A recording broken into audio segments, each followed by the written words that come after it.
예, 수험생 여러분 안녕하십니까? 이번 시간에는 우리 의사와 표시의 불일치에 관해서 공부하겠습니다. 이 의사와 표시의 불일치를 비정상적인 의사표시다 이렇게 얘기를 합니다. 이 비정상적인 의사표시인데 원래는 정상적인 의사표시가 혈액이 발생하는 겁니다. 그러면 정상적인 의사표시는 어떤 것들이 있느냐? 다 써드릴게요. 정상적인 의사표시는 어떤 것들이 있느냐? 일단은 의사와 표시가 일치해야 됩니다. 그리고 동시에 의사 표시에 하자가 없어야 한다 이런 얘기를 하고 있죠. 자, 의사 표시가 일치하고 의사 표시에 하자가 없어야 한다라고 하는데 이게 정상적인 의사 표시라고 한다면 그러면 비정상적인 의사 표시는 어떤 거냐라고 하는 거죠. 비정상적인 의사표시는 정상적인 의사표시의 반대 개념으로 접근하면 되는 거죠. 그래서 의사표시가 일치하지 않던가 또는이죠. 또는 의사표시에 하자가 있던가 이렇게 접근하면 되는 거죠. 둘 중에 하나에만 해당해도 비정상이다 그런 얘기예요. 정상이려면 둘 다 갖춰야 되는데 둘 중에 하나만 없어도 비정상이다. 그러면 왜 비정상적인 의사표시를 공부하느냐. 정상적인 의사표시가 공부를 하는데 혈육이 발생한다고 했으면서 왜 비정상적인 의사표시를 공부하느냐? 이 정상적인 의사표시 너무 많아요. 너무 많아서 정상적인 의사표시를 공부하기보다는 비정상적인 의사표시의 유형을 공부하고 나머지는 다 정상 이렇게 하기 위해서 이걸 공부하는 겁니다. 그러면 비정상적인 의사표시는 우리 민법에 107조부터 110조까지 있습니다. 그래서 107조 그리고 108조 그리고 109조 109조 그리고 110조가 있다 이렇게 얘기를 합니다. 그럼 107조를 우리는 뭐라고 얘기하냐면 비진의 표시 또는 진이 아닌 의사표시다 이렇게 얘기를 합니다.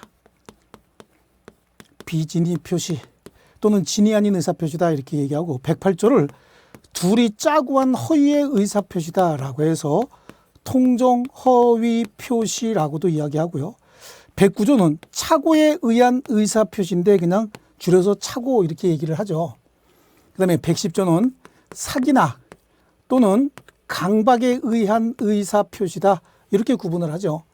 그래서 이제 뒤에 가면 비정상적인 의사표시에 관한 비통, 착, 사, 강 이렇게도 얘기하고 비정상적인 의사표시에 관한 107조 내지 110조 이렇게도 또 이야기하죠. 이렇게 표현하기도 합니다.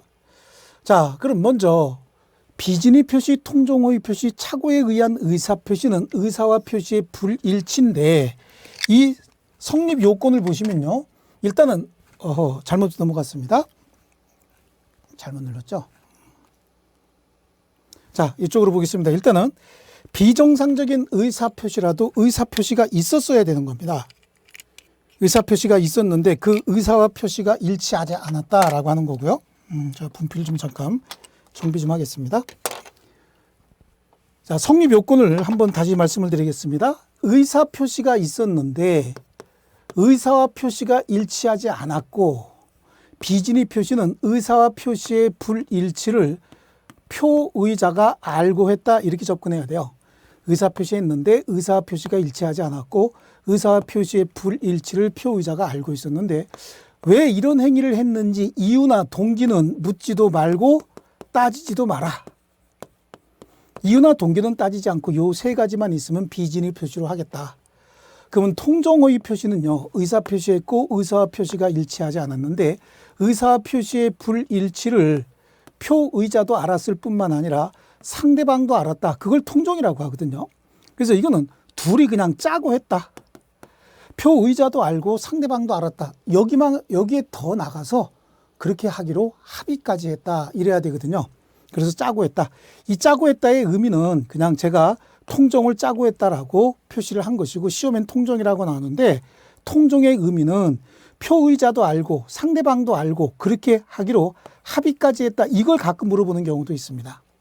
그 다음에 네 번째 이유나 왜 이렇게 했는지 이유나 동기는 묻지도 말고 따지지도 마라. 이렇게 접근하시는 거고요.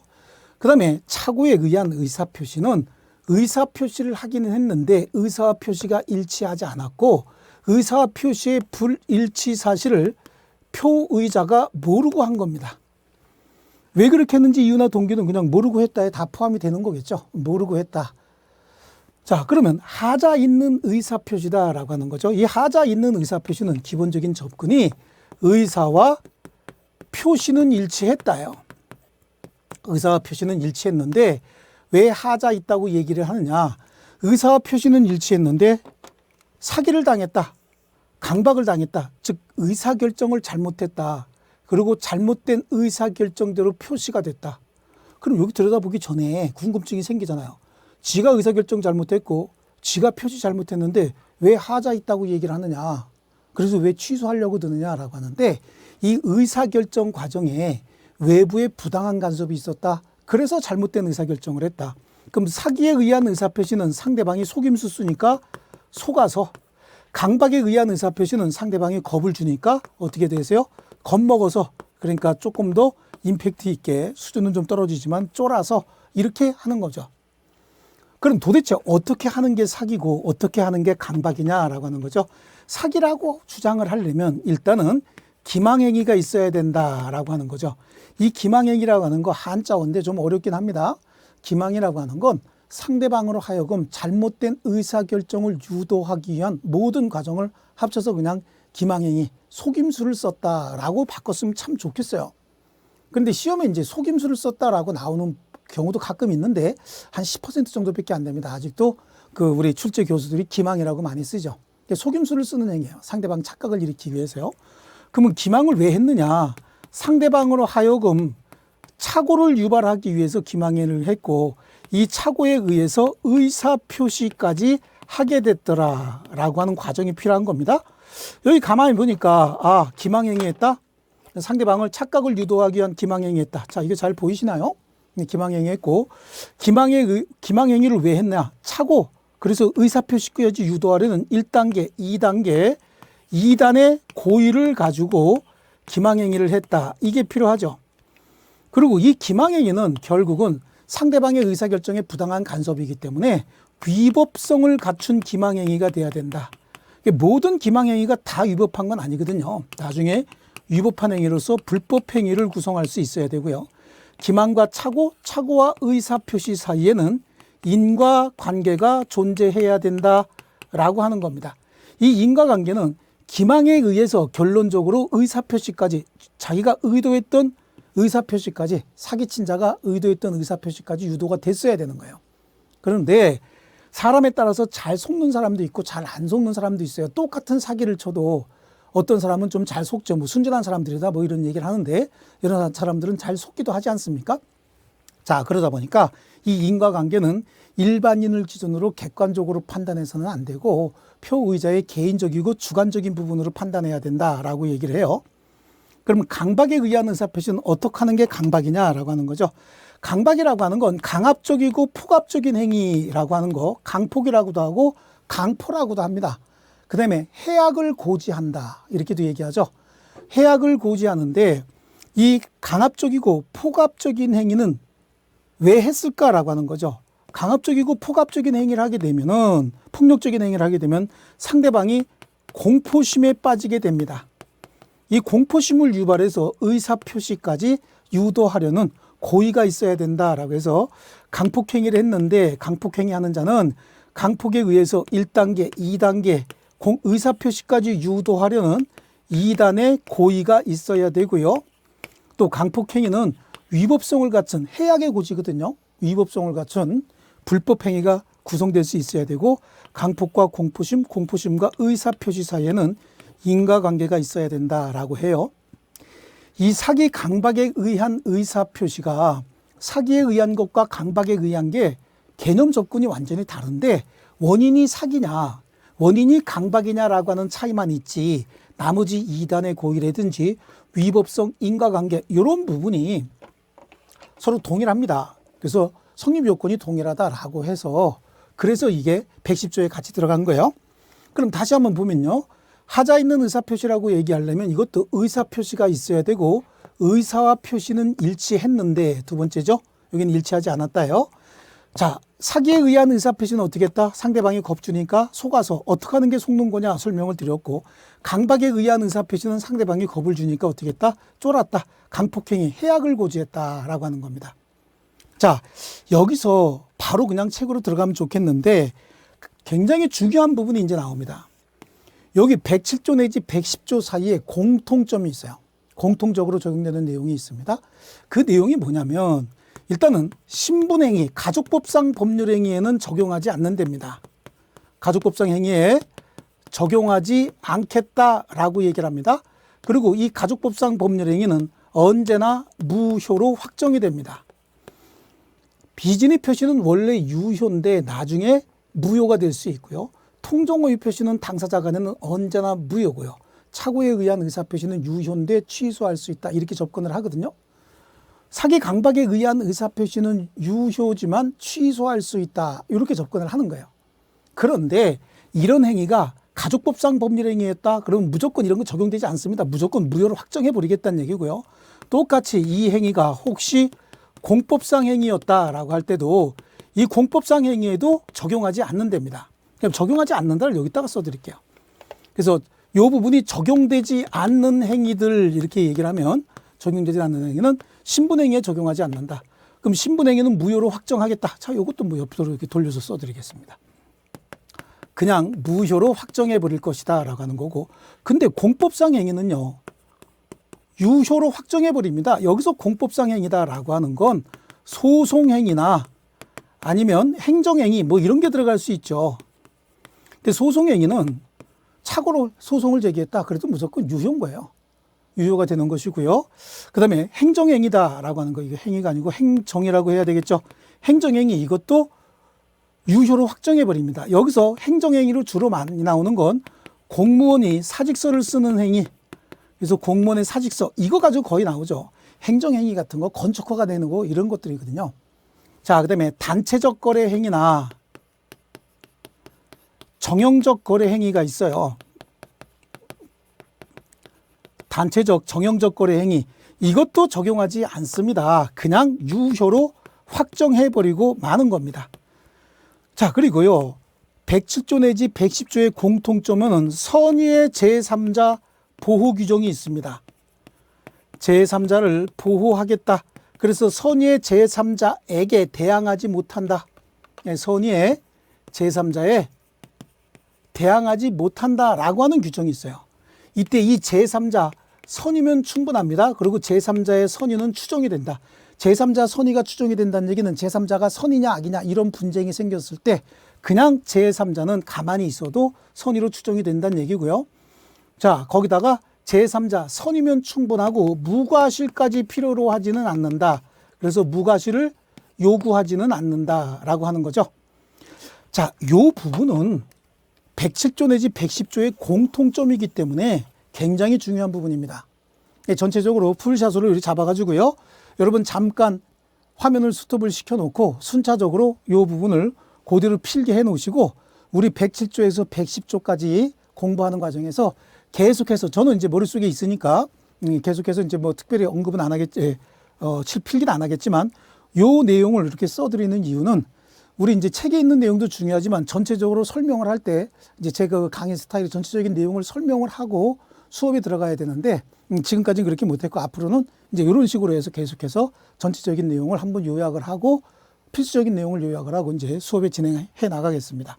자, 이 부분을 잠깐 스톱해 놓고 정리를 해 놓고 옆에 노트를 펼쳐 놓고서 계속해서 수업을 진행해 나가겠습니다. 자, 잠깐 스톱해 놓고 여러분은 필기를 하시길 바라겠습니다. 자, 그리고 이 부분은 그래서 제가 지우겠습니다. 자, 이제 우리 교재로 바로 들어가겠습니다. 우리 교재는 78페이지가 되겠죠.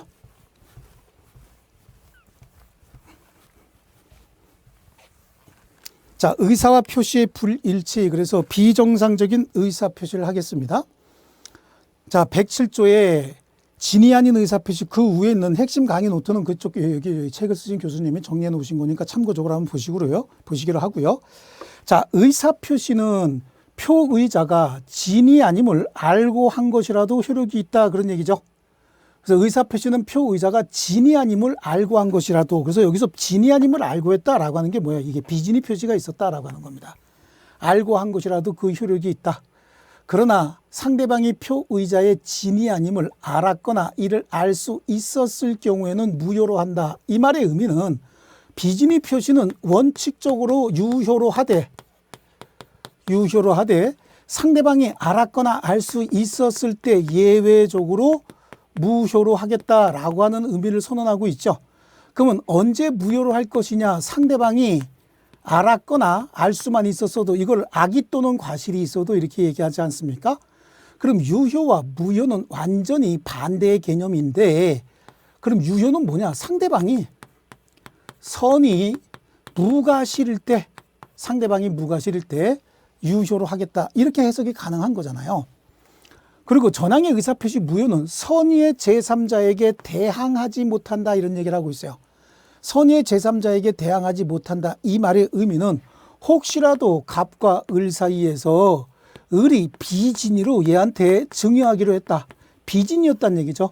이 시계 너 가질래? 그랬더니 그 상대방이 왜 날 주려고 하는데, 너 요즘에 마음이 좀 많이 마음을 다쳐서 고생하는 것 같아서 내가 위로하려고 주려고 그래 라고 했는데, 실제로 주는 자는 얘가 어느 정도 안정하고 나면은 다시 되돌려 받을 생각이었다고요? 근데 그 사실을 전혀 모른 을이 고맙다 그러고 차고 다니다가 그 와중에 제3자에게 처분해 버렸다는 얘기죠. 그래서 얘가 혹시 선의인 경우에, 그리고 무과실인 경우에는 비진의 표시는 표시한 대로 유효가 돼야 되죠. 이때 제3자에게 처분 행위를 했다라고 하면 제3자는 선의가 됐든 악의가 됐든 소유권을 취득할 수 있는 거예요. 그런데 얘가 혹시 악의 또는 과실이 있다는 거죠. 그렇다는 얘기는 가질래 그랬더니 너 주지도 못할 거면서 괜히 이게 또 떠놓고 있어야 사람 놀리는 것도 아니고, 이런 농담을 해가면서 차고 있다가 잠깐 차고 있다가 줄게 그래 놓고 처분행위 했다, 그런 얘기죠. 이때도 이 사람이 선의라고 한다면 선의의 제3자에게 대항할 수 없다는 규정 때문에 제3자는 보호가 되는 거예요. 이 사람이 악의일 때는 그러면 돌려달라고 할 수 있는 거다, 그런 얘기죠.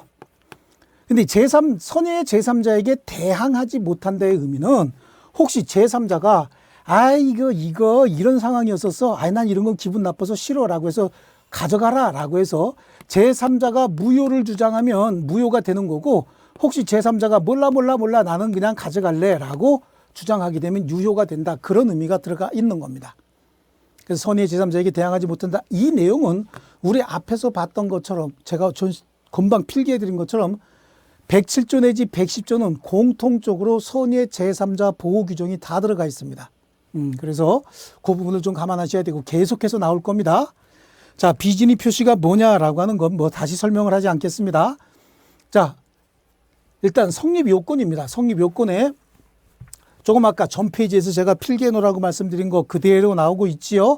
의사표시가 있어야 되고 의사표시가 일치해야 된다, 여기까지는 공통점이었고요.